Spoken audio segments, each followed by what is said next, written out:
What's going on, Mountaineer Nation? Welcome back into the CRW podcast here for episode 229. Ready to preview West Virginia's upcoming Big 12 opener as they hit the road to take on the Kansas Jayhawks this Saturday. Of course, that game coming up on September 20th. It'll be a 6 p.m. kick. It's going to be televised on Fox Sports 1. Both teams coming into the game at 2-1. Kansas wins over Fresno State and Wagner, a loss to Missouri. They are coming off a bye week coming into the game, whereas West Virginia, as we know, just had to play the tough backyard brawl rivalry game. They get the win there to come into this one 2-1 as well.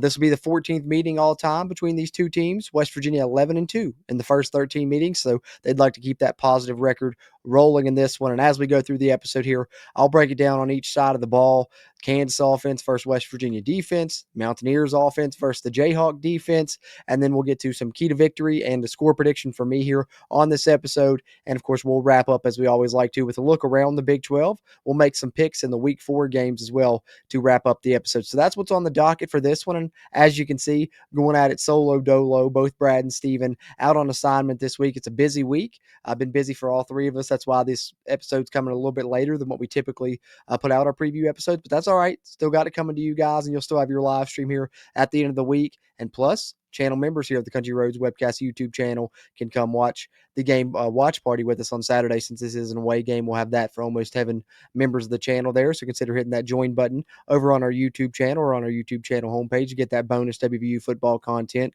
things like that, plus film reviews, player grades, snap counts, all of those fun things. But we do appreciate you tuning in here on YouTube either way. And if you can't support us that way, you can support us fast, easy, and free just by hitting that thumbs up button. That helps a ton with that YouTube algorithm. Being sure you're subscribed to the channel so you get these videos directly into your feed and interact with us. We'd love to hear your thoughts on this game against Kansas. Throw them in the comment section. We really appreciate those interactions. Also appreciate you guys that listen on the audio side. You can listen to this episode on any podcast platform. If you're listening there, leave us a rating. That helps out on that side of things. And of course, shout out to our friends over at WVSportsNow.com for hosting our episodes on their website as well. We really appreciate that. So with the house cleaning out of the way, with a bit of the opener of the game out of the way, let's get into it. Let's talk about this one. West Virginia opening Big 12 play against the Kansas Jayhawks. All right, so before we get into each side of the ball here, of course, Kansas, do want to preface by talking about their head coach, Lance Leipold, back for his 5th season. He's won pretty much everywhere he's been, and the turnaround he's done at Kansas has been impressive. We saw, how many coaches, 3, 4, cycle in and out of there, couldn't get it done, including some coaches that have been really good throughout the career, guys like Les Miles.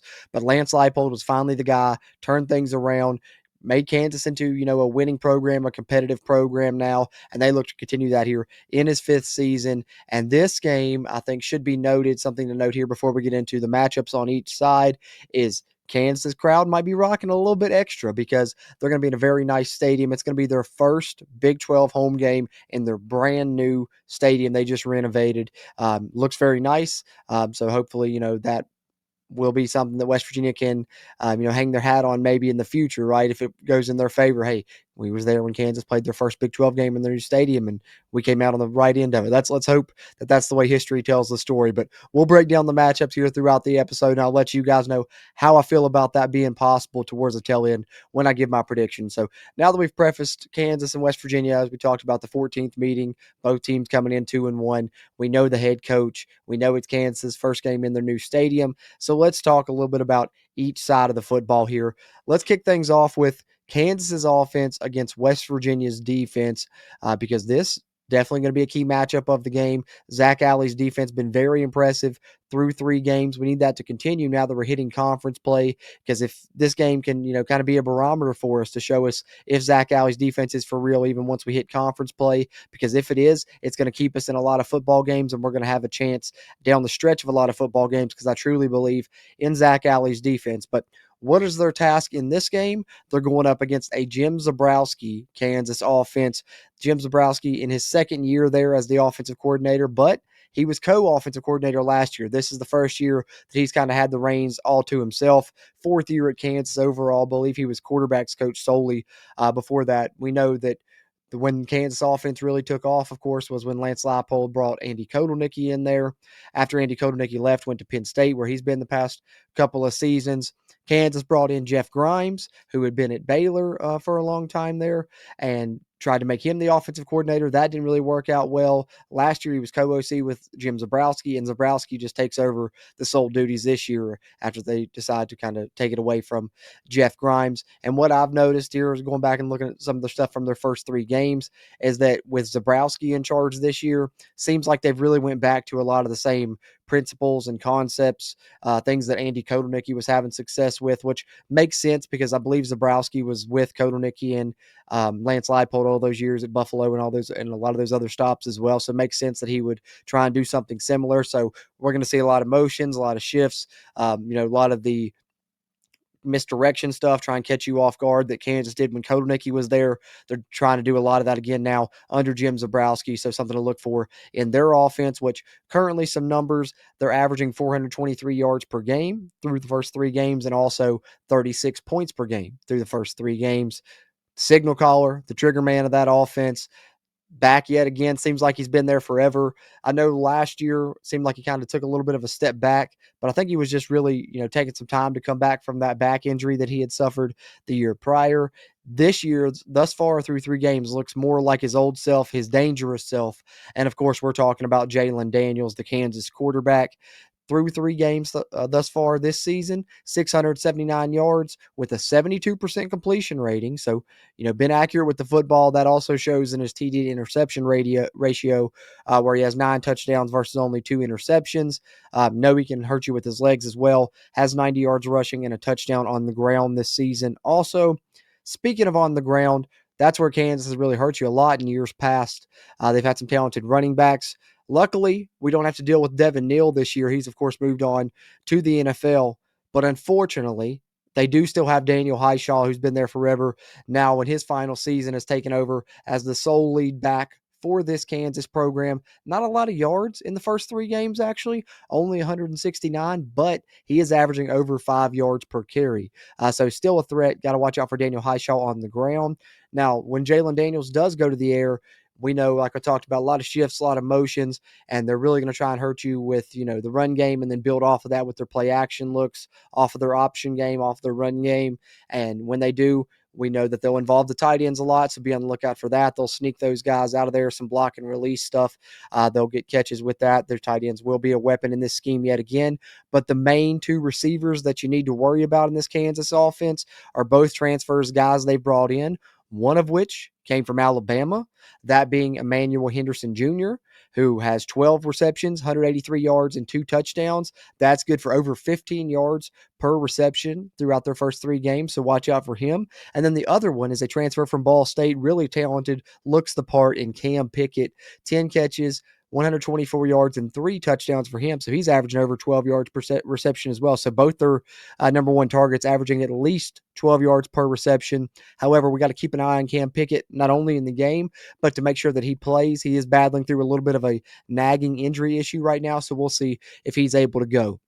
As far as this matchup is concerned, I think that I like this better knowing that West Virginia has faced, I don't want to say a guy similar to Jalen Daniels because he's his own weapon and his own beast, and they're a little bit different, right? But Parker Navarro and how Parker Navarro hurt West Virginia.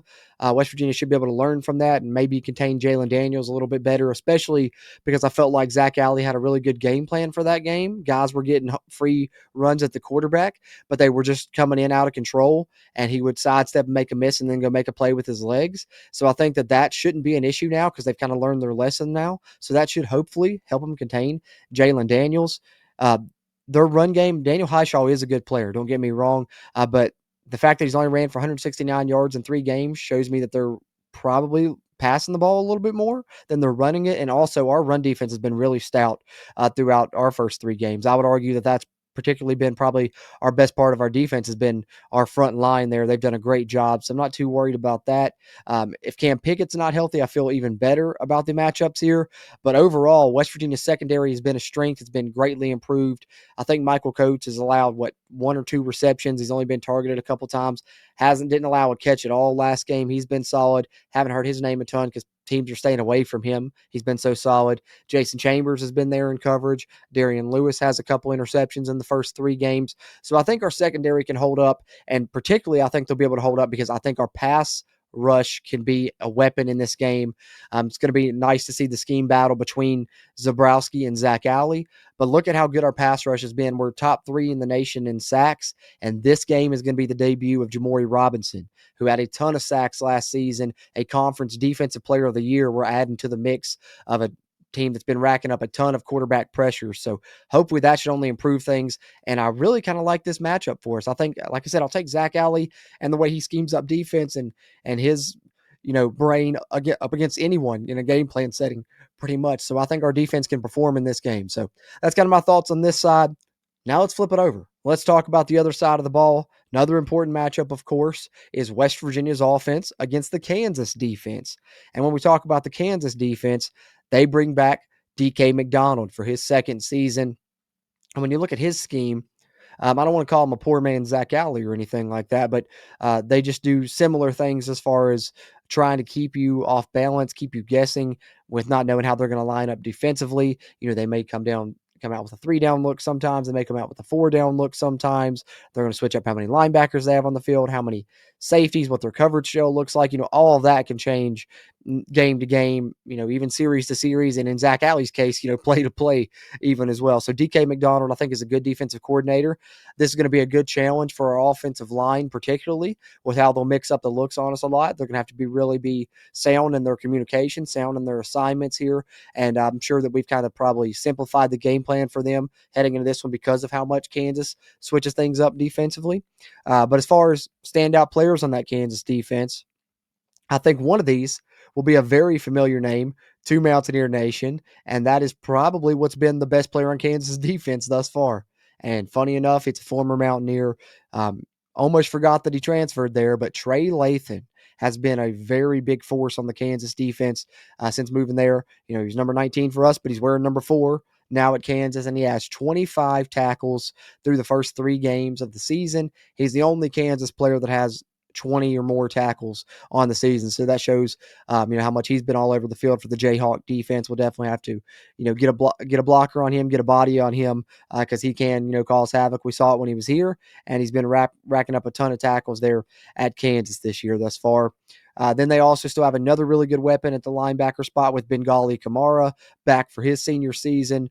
Thus far through their first 3 games, has a sack and a forced fumble already. And then the defensive secondary, to me, I think the best player that I've seen there is Lyric Rawls. He kind of leads that secondary, has 1 interception, and has the best coverage grade in that secondary as well with a 77.3 grade. So how does West Virginia attack this Kansas defense? Well, we know what we want to do. We want to run the football. We want to go fast. We want to use this tempo. So I think, in our last away game, we saw that we weren't able to, really get a chance to get into our tempo, get a chance to get into a rhythm offensively, too many 3 and outs. Yet again, it's a case where I hope we learned our lesson from that game. And this game, we do a little bit better job of finding ourselves and finding our rhythm. I think we found a little bit of our identity last game offensively. So that should hopefully help lead into this game. I just got to, I know it was a physical game against Pitt for one. Kansas having the bye week, kind of worries me with them having that extra week to prepare for things, plus us being a little bit beat up on the offensive side. Injury update. Doesn't sound like Jacob Barrick, one of our tight ends, is going to go, and that worries me because he's our best blocking tight end. Grayson Barnes, our best receiving tight end. Barnes is really going to have to step up his blocking in this game. Guys like Ryan Ward and perhaps Noah Braham as well might be counted upon to come in and help block for our run game. Because I think West Virginia's plan in this one has to be to get that run game going again and be able to sustain some offense. That has to be what they do in this one. We saw how ineffective things were against Ohio. We weren't able to have a run game because, as I said when we talked about the first matchup, I trust Zach Alley's defense. I think they'll keep us in this game, keep us close, give us plenty of chances. But we need our offense to capitalize on these chances in this road game, unlike how things went in that first one when we went on the road and lost to Ohio. Here, when we're beginning Big 12 play and beginning on the road, we need a better showing from our offense. So I'm hoping just more consistent play. I'm hoping the offensive line continues the improvement that they showed, from game 2 to game 3. Hopefully that wasn't an aberration. Hopefully they continue on that path, and we'll see what happens here moving forward.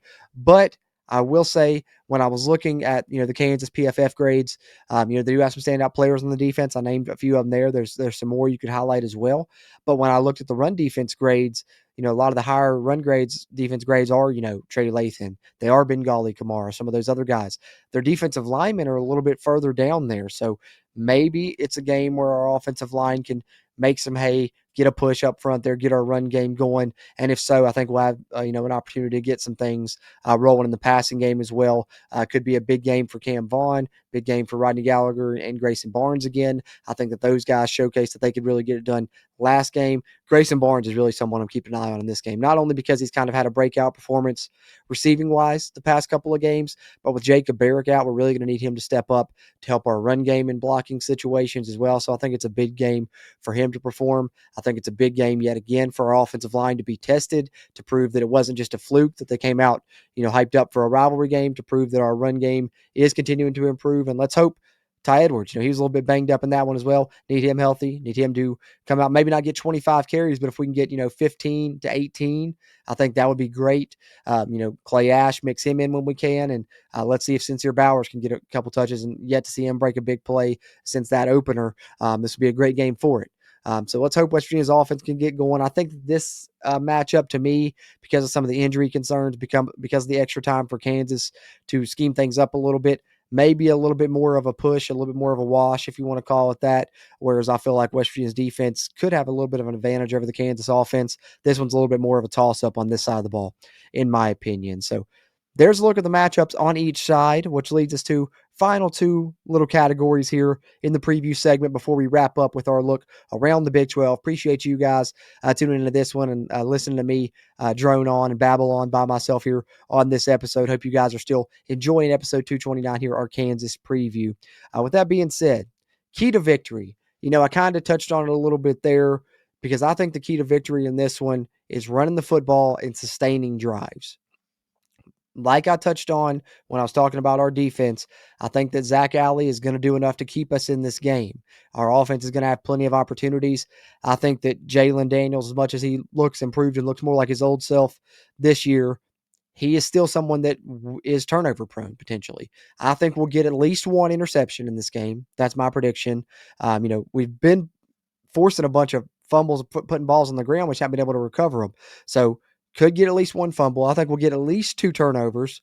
We need our offense to take care of the football, but more importantly, we need to score when we get those turnovers.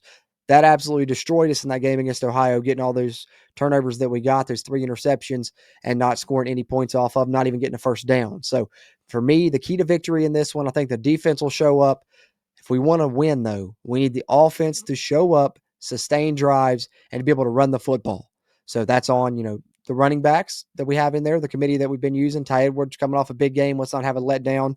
It's going to be a letdown spot for the entire team. We need the offense to continue. We need them to continue to stair step this thing up, right? Continue to climb up with it. We don't want to see, a little plateau here in this one after they had such a good performance last game, especially compared to where it was in game 2. So my key to victory in this one, we need to find a way to run the football, at least enough to keep them off balance, to set up maybe some big potential play action passing plays. Run the football enough to sustain drives. Sustaining the drives. That's the major key in this one. Let's move the football to keep our defense, to give them a little bit more of a rest than we did on our last away game. Run the football, sustain drives. That's the key for me. Which brings us to, drum roll, please. That's a terrible sound effect, I know. But score prediction time, always my favorite part of the preview and prediction episodes. And this one I think is interesting because situationally, I think a lot of things do favor Kansas.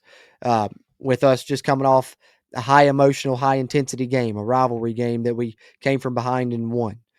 That's not only physical, that's emotional right there. A lot of that takes a toll, no matter what you say, it does. So, situationally, that favors Kansas.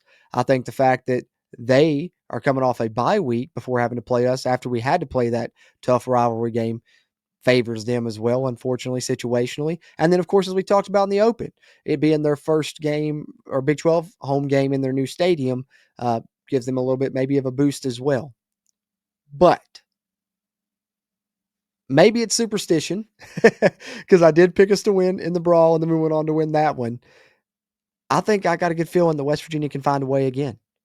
And I don't know what it is because it seems like a lot of people, a lot of, betting sites are doubting West Virginia. Depending on where you look, it's at least, 12 and a half point favorites for Kansas, which I think is crazy. I think it was as high as 14 at one point. You look at the ESPN FPI matchup predictor, they give Kansas an 81% chance to win the game. But I think that could potentially be something that Rich Rod uses to motivate this team. Zach Alley uses to motivate this team. Look, we went out. We had a big come from behind win. We won our rival, a game no one said that we can win. And still no one thinks that you can win. Still everyone's counting us out. Everyone thinks we're going to be one of the worst teams in this conference. Look at the spread. Look at the predictions. No one thinks you're going to win. They don't think you have a chance. And Rich Rod and company maybe use this to provide a little extra motivation, get this team, perked back up in what could be a potential letdown spot after a big rivalry game. So, despite a lot of things favoring Kansas, pair that with my own superstition and the fact that I think Zach Alley's defense will hold their own, force a few turnovers, get the stops that we need, and I'm expecting our offense to have a much better showing on the road than they did in that game against Ohio. West Virginia's going to find a way. We're going to get it done. I think Zach Alley holds them below 30 points, and I think we find a way to score right around that. I'm going to give West Virginia the win, 28-24 over Kansas. Not only do we cover that long spread, we win outright on the road, start Big 12 playoff 1-0. Hopefully, I'm speaking it into existence. You guys know I'm throwing the golden blue glasses on, as we like to say, for this pick, but I'm always going to keep it positive here on the show. And also, like I said, mix in a little superstition. I picked us to win last week. We won. Let's keep it rolling. If we win, maybe I'll have to just keep picking us as long as we keep winning, right? Hey, let's keep it rolling. Let's hope West Virginia gets it done. But that's my prediction. 28-24, West Virginia wins it on the road at Kansas. We'll see what happens. Either way, we'll come back here and talk about it afterwards on our Kansas review and reaction episode. So that will put the Kansas and West Virginia portion of the show in the rear view. Let's go around the Big 12, though, to wrap up this episode. Take a look at Week 4, and we'll make some picks in the Week 4 games, which there are a few good ones here. So let's get into it. It starts off on Friday night, Tulsa at Oklahoma State, 7:30 Eastern kick. It is in Stillwater to be televised on ESPN. I don't know much about Tulsa this year. Oklahoma State needs a bounce back in a big way, though. I'm going to pick Oklahoma State. I'm going to go with Gundy on this one. I know he's on the very hot seat right now, it seems like. But, man, they're playing at home, a Friday night game on ESPN. They got to get it done against Tulsa. Give me Oklahoma State to get it done finally. Then we'll bring it to our Saturday slate. We got some rivalry games. We got some really good games mixed in here. We'll lead it off with one of those rivals, SMU, TCU, playing in Fort Worth at noon on ESPN2. Good game here. Potential good matchup. I'm going to roll with the Big 12, though, over the ACC. Long-time ACC power SMU. Give me TCU, though. I think, if I'm not mistaken, this is the game Sonny Dykes got kicked out of last year, right? Was the SMU game, if I'm not mistaken. So if that is the case, that's another thing that he probably wants to get back for that.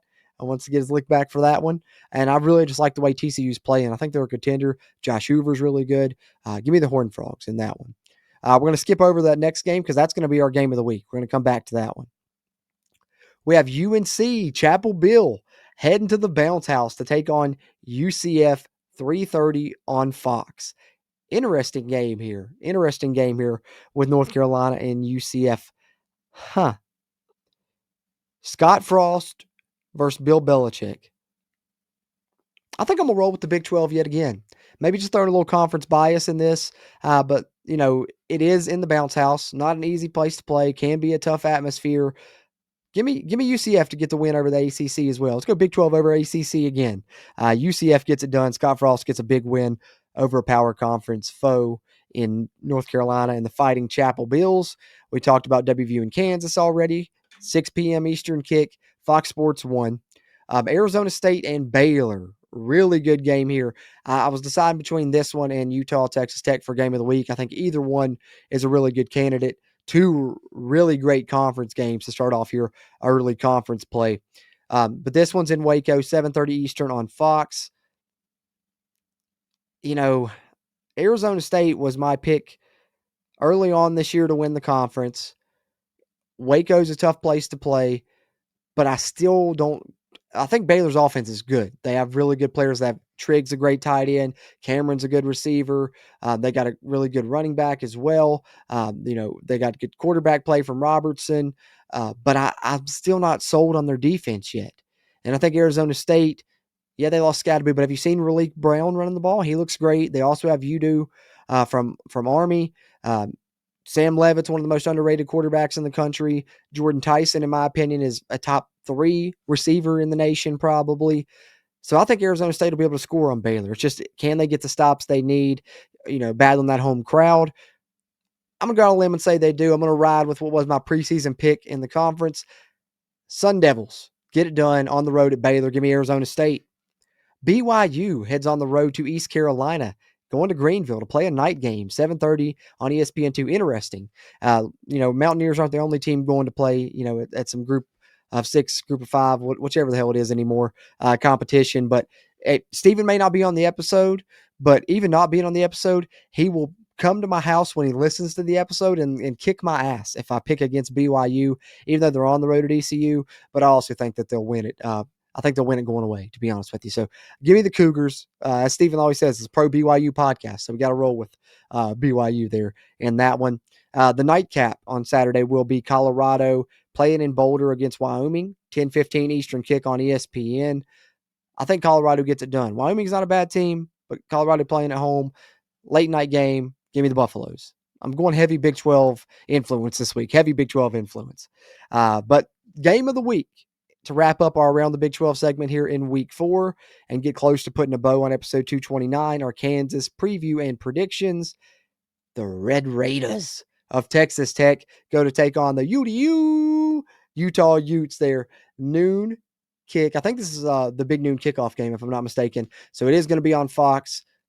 Both of these teams look like, not only contenders for the conference, this could potentially even be like a game that gets rematched in the conference title. That's how these two teams look early on this season. Utah, we knew that they were going to have defense. We know that that's coming with Kyle Whittingham. They have a really, really good offensive line as well, and they've brought in a good offensive coordinator and a good quarterback in Dampier, who's also the quarterback of my fantasy team, so maybe I'm a little bit biased there. Texas Tech, though, and the money they spent looks like it's paying off. They've got a lot of studs they brought in to help with that defense. They still got Baron Morton and the weapons they have on offense. But they're going to play at Utah. And as much as Steven's going to be happy that I picked BYU, I better whisper this one because I'm going to pick Utah. And I don't want him to know about it. Hopefully he doesn't come over and kick my ass again. But, man, I don't know.